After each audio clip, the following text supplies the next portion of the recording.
I'm Jeff Altman, the Big Game Hunter. I'm the head coach for JobSearchCoachingHQ.com. That's a site with curated information that you can watch, listen to, or read that will help you find work more quickly.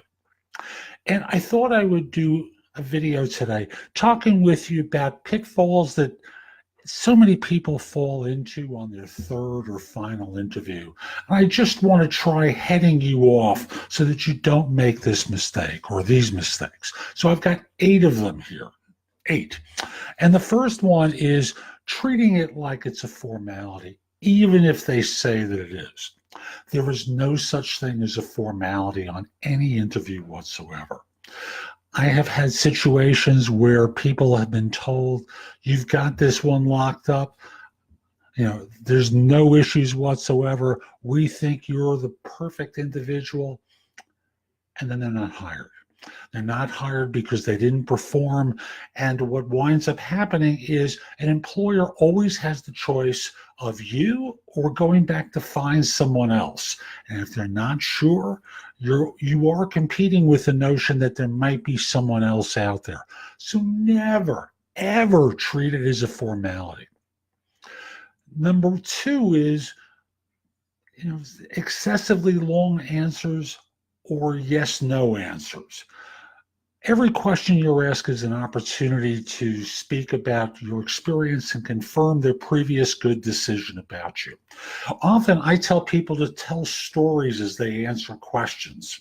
And in telling stories, to follow a format called SOAR, S-O-A-R. What's the situation that you stepped into?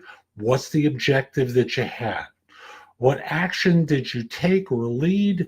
What was the result? Measured in terms of money saved, money earned, percentage improvement, something along those lines that demonstrates the impact of your work. Now, if you're at a staff level, you might use the STAR acronym, situation or task that you've been charged with, the action that you took, and the result is measured in terms of money saved or money earned. So always take the time to tell stories, but to keep your answer to a minute or a minute 15 tops, and try and come up with some new stories for this interview. Number 3 is not making any critical remarks about your present or any previous employer. Often you can tell the story about what your issues were without any sort of charged speech or criticism that's going to make them pause for a second and go, that's going to be me one of these days. So you don't want to fall into that trap. Next thing I wanted to say is, even if they offer you something, it's okay to take coffee or tea or bottled water if offered to you. But if they offer you a snack, skip that.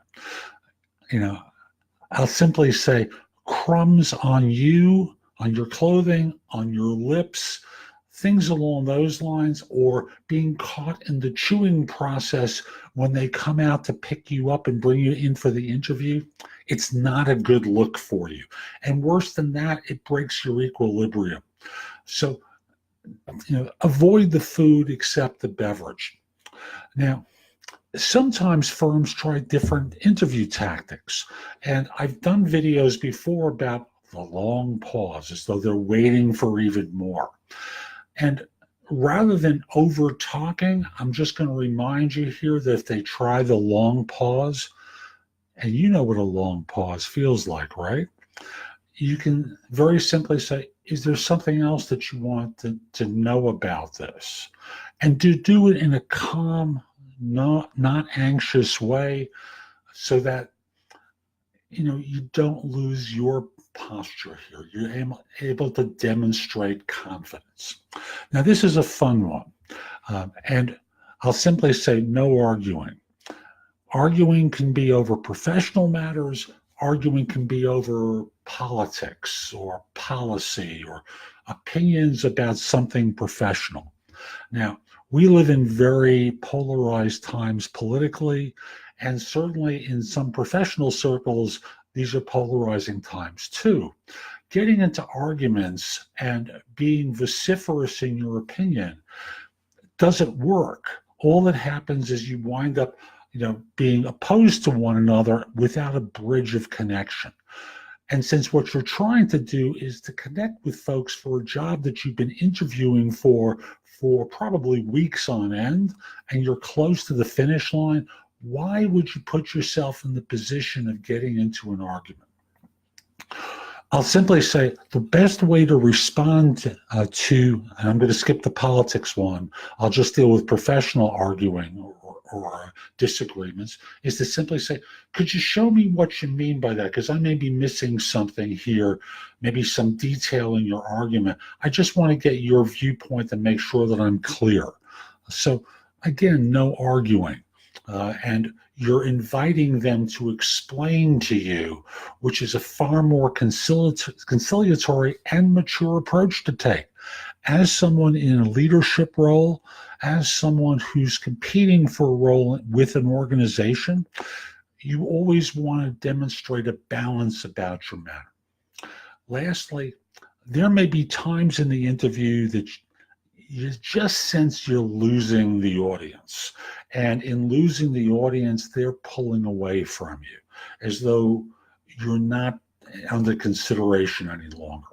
I'll just simply say, if you sense that, there's a point in the interview, not long after you pick up on this, where if you still feel this way, you might just simply say, I'm getting the idea that you're distracted by something.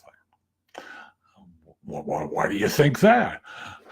Well, I noticed about 3-4 minutes ago, you started to appear distracted, as though maybe you had a meeting you were preparing for, or something had come up, or your mind had been distracted by something. And I just want to check, is this still a good time to continue our conversation, or is there something else you need to attend to? Particularly for those of you in leadership, this is a great tactic to take, because there's a maturity to asking the question, and it kind of snaps them back into paying attention. So I'm Jeff Altman, the Big Game Hunter. I hope you found this helpful. If you did and you're watching on YouTube, click the like button down below. Also, if you'd like to subscribe to my channel on YouTube, you see a little icon there, a little icon with my logo on it. Click that. You'll be able to subscribe to my channel. Also want to mention that if you're interested in my coaching you can reach out to connect with me on LinkedIn at linkedin.com/IN/the Big Game Hunter. And once we're connected, you can message me and we can set up an initial discovery call. If you only have a couple of questions, you might try reaching out to me through an app called Magnify, MAGNIFI. That's an iOS-only app where we can have a video conversation, or you can call me through PrestoExperts.com. I'm Jeff Altman. I hope you have a great day, and I'd love to coach you. Take care.